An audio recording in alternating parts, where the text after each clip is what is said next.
Very good morning, dear children. Welcome back to the class. This video is for class 10 science chapter number 7 control and coordination, and this is lecture number 3. So children, as we have covered the nervous system of humans in the previous lectures, today we are going to cover up the topics coordination in animals and coordination in plants. So children, the first topic that we are going to study today is chemical coordination in animals. So especially we are talking here about the chemical coordination in humans. So the chemical coordination, here word coordination means we have to regulate various activities which are happening together. And chemical, so the regulation of the various activities will be done with the help of some chemicals. So that chemical which regulates the activities is called a hormone.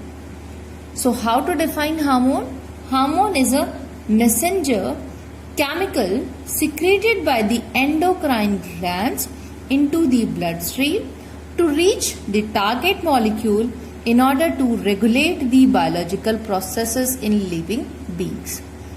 So, it is a messenger chemical secreted by the endocrine glands where into the bloodstream to reach a target molecule where it has to act or where it has to regulate the biological process. So, the hormones, they are secreted into bloodstream. So blood is the carrier of hormones. Now what are glands? Glands are either a cell or a tissue or an organ which secretes different chemicals or substances at different sites in the body. These are called as glands.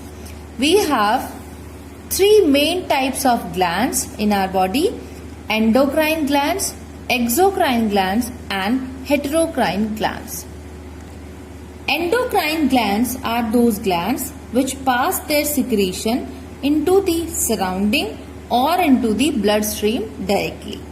So, they are transported to the relevant site for the action.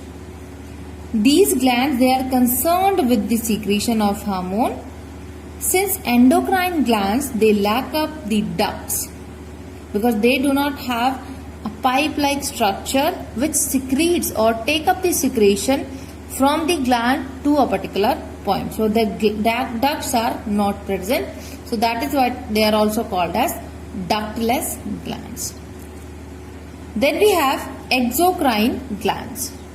Exocrine glands are those glands which possess ducts to pass on their secretion to the surface of the body or into the cavity of the body. For example, salivary amylase or salivary glands present in the mouth. So exocrine glands, they mainly secrete mucus, some kind of enzymes and excretory substances and lubricants. What are lubricants? Which are used for the flexibility inside the body at various places. Then the third type of gland is heterocrine glands. These are the glands which consist of both endocrine glands and exocrine glands. The secretion of exocrine tissue are sent through the ducts, and the exocrine glands, they are, so what is being done, as they are comprising of both endocrine and exocrine. So exocrine, they have the ducts. So through the ducts, the secretion of the chemical will be there. And in the endocrine, the secretion of the chemical or the hormone will be done in the bloodstream so that the chemical or the hormone can reach to the target molecule for the action.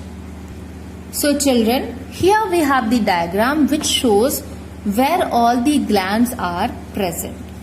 Here you will find that the glands are shown which are present in the male and female bodies.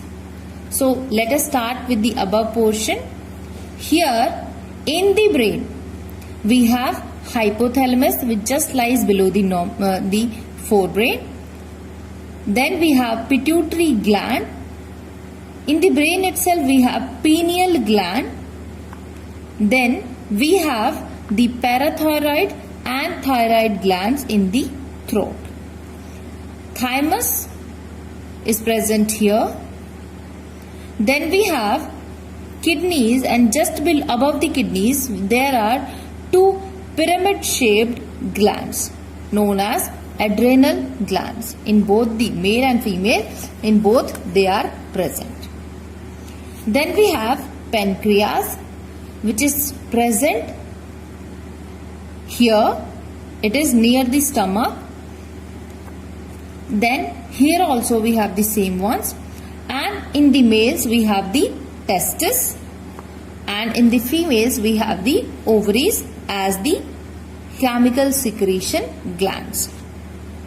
So now we will see different types of glands present in the body one by one, where they are present, which kind of secretions they are doing, and what is their main role. The first gland is pituitary gland. It is an endocrine gland, also called as hypophysis. It is present just below the brain. It is P-shaped, and the hormones released by pituitary gland are first human growth hormone or HGH. What it does?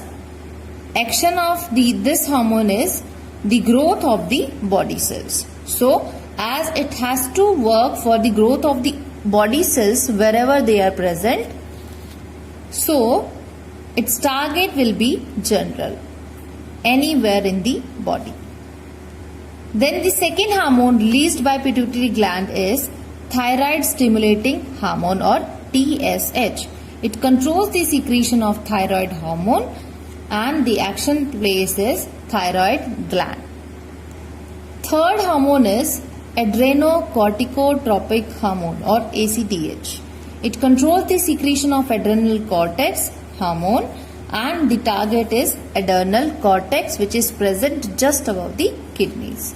Then the next hormone is melanocyte stimulating hormone, also called as MSH. What is the function of it? That it causes the dispersal of melanin pigment, which causes the darkening of skin. Then we have follicle stimulating hormones. Follicle stimulating hormones, they stimulate the sperm formation in males, growth of ovarian follicles in females. Then we have luteinizing hormone. Luteinizing hormones, they stimulate ovulation and secretion of progesterone from the corpus luteum in females, and in males it is also called as ICSH, interstitial cell stimulating hormone. Together FSH and LH called as gonadotrophins. Then we have oxytocin. Oxytocin stimulates uterine contractions during childbirth and milk ejection during child feeding. Next is vasopressin or antidiuretic hormone or ADH. It is essential for the reabsorption of water from the still convoluted tubule in nephron. Deficiency of this hormone causes the disorder known as diabetes. And a very high concentration of vasopressin also causes the raise or high blood pressure. Then the second gland is thyroid gland. It is the largest gland of the body, situated in neck. It secretes thyroxine, that is T4, and triiodothyroxine, that is T3 hormones. And the functions are to increase the metabolic rate of the body and to promote growth of the body tissues. This hormone controls the tissue differentiation, physical development, mental development, muscular activities, nervous activities, and sexual development.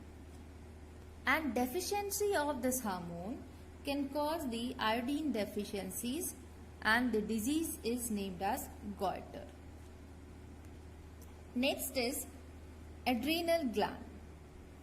These are two conical pyramid-shaped glands above each kidney, and the hormones secreted by them are mineralocorticoids, glucocorticoids, sex corticoids, adrenaline, noradrenaline. Then the functions of each are that the mineralocorticoid controls the electrolyte and water metabolism, increases the blood level of sodium and water, and it works on kidneys. Glucocorticoids, they raise the blood glucose level. Sex corticoids, development of secondary sexual characteristics. Adrenaline, it raises the blood glucose level, it raises the blood pressure and imitates the stress responses. Then we have noradrenaline, stimulates reactions similar to those produced by adrenaline. So they are working almost similar. Then we have parathyroid gland. This is a pea-sized gland situated very close to the thyroid. It secretes the hormone called parathormone, which increases the concentration of calcium ions in blood plasma. And the disorders that can be caused because of the deficiency of this hormone are hypoparathyroidism, in which calcium ion concentration in plasma falls or decreases. Another can be hyperparathyroidism, in which calcium ion concentration increases very high. Next is thymus. Thymus is a bilobed gland, lies near the heart. It stimulates the immune system. Next gland is pineal gland. Pineal gland is attached to the brain over the epithalamus, and its function is as a biological clock. It secretes melatonin, which controls the moods, sleeping and sexual cycles of individuals. Then we have pancreas. Pancreas is a gland which is having both the natures. It is endocrine gland, it is also exocrine gland. So as an exocrine gland, it secretes pancreatic juices which are secreted into small intestine, and they help in the digestion process. As the pancreatic juices, they involve trypsin, lipase and amylase, which help in the digestion process. When the blood glucose level rises to a very high value, then insulin hormones control the blood sugar level. They decrease the value of blood glucose level, but they can take the value to a very lower state. So that also to be regulated. So glucagon is the hormone which does the work against the insulin, that it increases the blood glucose level. So these two work hand in hand with each other. Although they are doing the opposite work of each other, but still they do perform the regulation work of glucose level in blood. Then we have gonads. The glands which are called as testes in males and ovaries in females are called gonads. They secrete sex hormones, and there are 3 hormones. Estrogen in females, it stimulates development and maintenance of female sexual characteristics, whereas progesterone prepares the mammary glands for lactation and inhibits ovulation. It is also called as pregnancy hormone. Then we have testosterone, which is found in males. It stimulates development and maintenance of sexual characteristics in males. Then the last topic of the chapter is feedback mechanism of hormones. Suppose one hormone is secreted in the body to maintain the blood glucose level. But what if this hormone itself is not keeping regulation on itself? It keeps on secreting. So what will happen to it? It will irregulate, or it will create the situations which are uncontrollable. So there is a need of feedback mechanism so that the hormones secreted can be regulated. So the secretion of hormone is controlled in the body by the feedback mechanism. Feedback mechanism can be of two types, positive and negative. When the response is opposite to that of the original stimulus, then the feedback is called as negative feedback. And when the response is same as that of the original stimulus, is called as positive feedback. For example, during the labor pain, which begins in the females at the time of childbirth, then uterine contractions, they stimulate the release of hormone oxytocin, which is secreted from pituitary glands. This secretion intensifies the uterine contractions. So here the stimulus is same as that of the original stimulus. So that is why it is called as positive feedback mechanism. Negative feedback mechanism is the control of blood glucose level.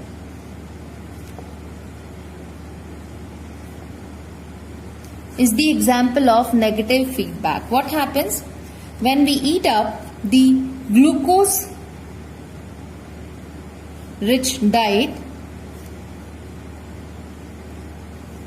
Then what happens? Glucose level rises in blood. Then what happens? The pancreas secretes insulin.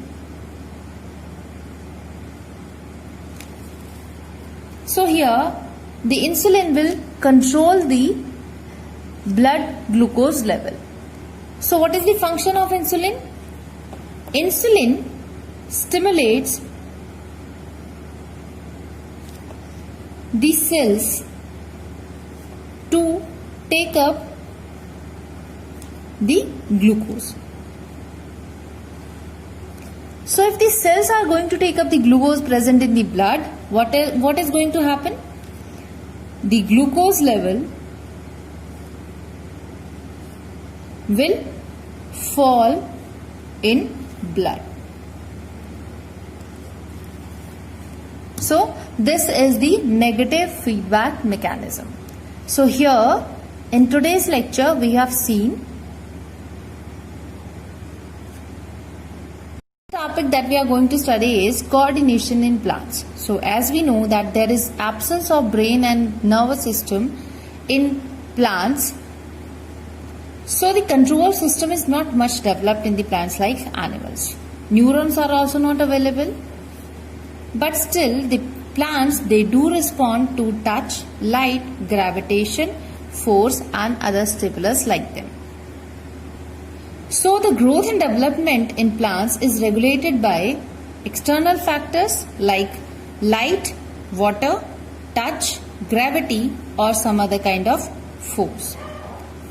Internal factors, the chemicals released inside the plant, they are also responsible for the growth and development of the plants.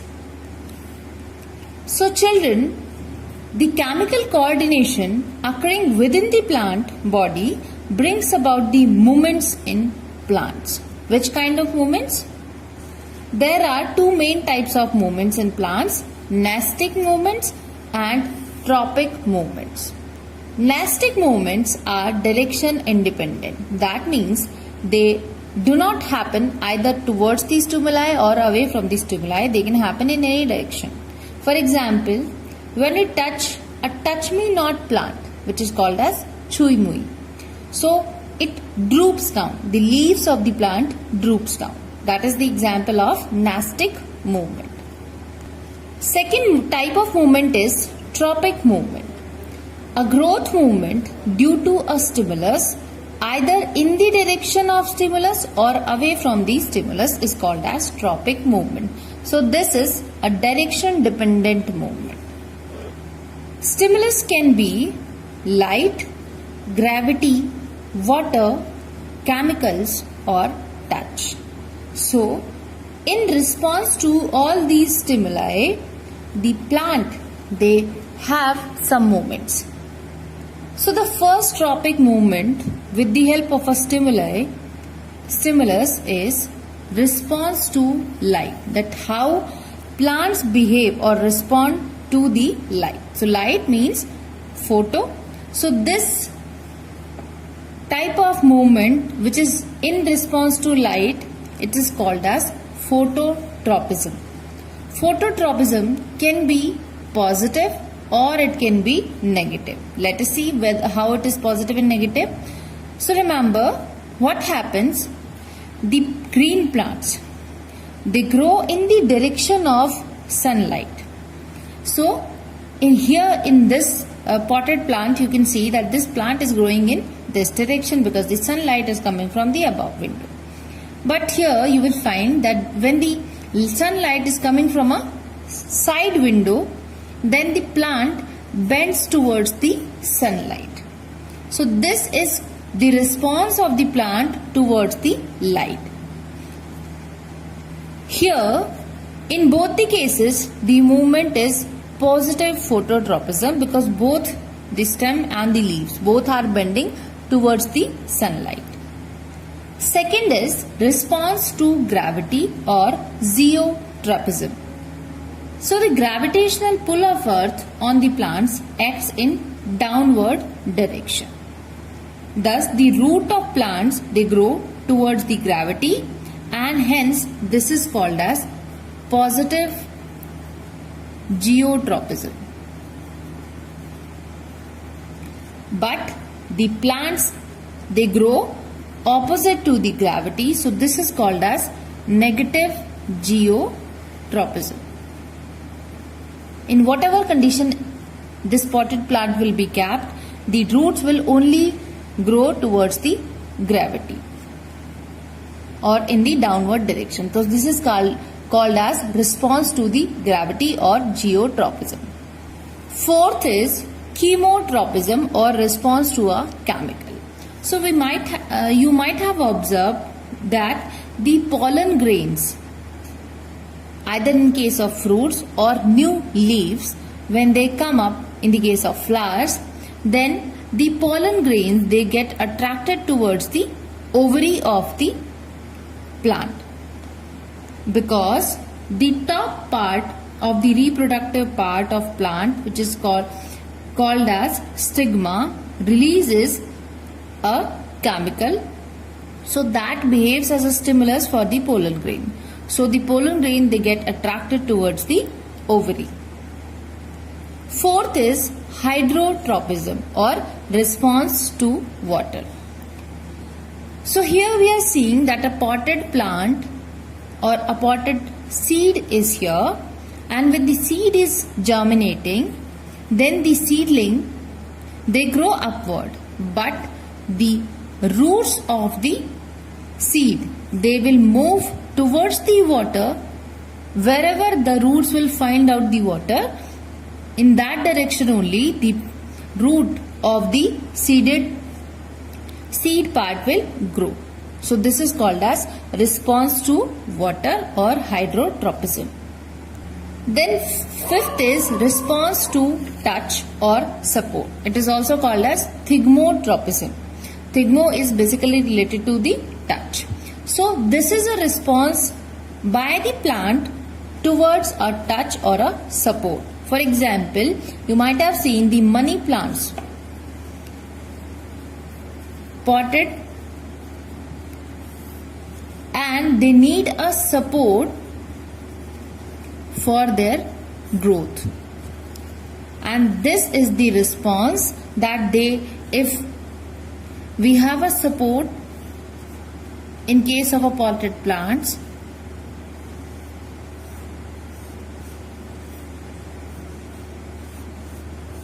then what this potted plant will do? This potted plant will coil it around the support, and this is the method that it grows with the help of support. So this is called as thigmotropism. All these were the external factors. Now we have some internal factors which are called as plant hormones or phytohormones. Phyto means plant. So plant hormones are basically categorized into two broad categories: plant growth promoters and plant growth inhibitors. Plant growth promoters are of three types: auxin, gibberellin and cytokinins. Plant growth inhibitors are of two types: ethylene and abscisic acid. It is also called as stress hormone. So here I am providing you the hormones, their location in the plants and their functions in a tabular form. So let us see them one by one. So first is auxins. Location is they are present in the stems and roots. And what is the function? They initiate the rooting, promote flowering, help in self-division and help in stem elongation. So all these are the growth promoters. Then second is gibberellins. Gibberellins are present in the angiosperms in the plant. They increase the stem growth, regulate the shape of fruits. They break the seed dormancy. What is seed dormancy? Dormancy is the inactive state of a plant in which it fails to grow and germinate even when the favorable conditions are available for active growth. That situation is called as dormancy of plants. So the gibberellin hormone, they break down the seed dormancy. They promote the germination of seed.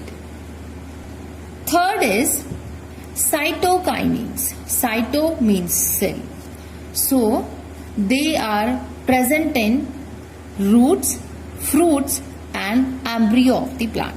They promote cell division, promote nutrition, nutrient mobilization, and they also break the seed dormancy. Then the fourth hormone is growth inhibitor hormone, which is called as ethylene, and it is the only gaseous hormone present in the plants. It is found in nodes ripening fruits, and as it is called as inhibitor, helps in flowering and ripening of fruit, because this is the last stage of the fruit. Inhibits the growth and development of roots, leaves and flowers. Then the fourth one is abscisic acid or stress hormone. This is also a growth inhibitor hormone, and it is found in root, stems and leaves. It inhibits the seed germination, inhibits the plant growth, and it is responsible for the fall of leaves. So children, this was all about the coordination in plants. You can have a screenshot of the hormones, their location and their functions, and you can write down in your notebook. So here we are finishing up with the coordination in plants and coordination in animals. With this chapter ends up, and as a homework you have to do the complete NCERT exercise of the chapter.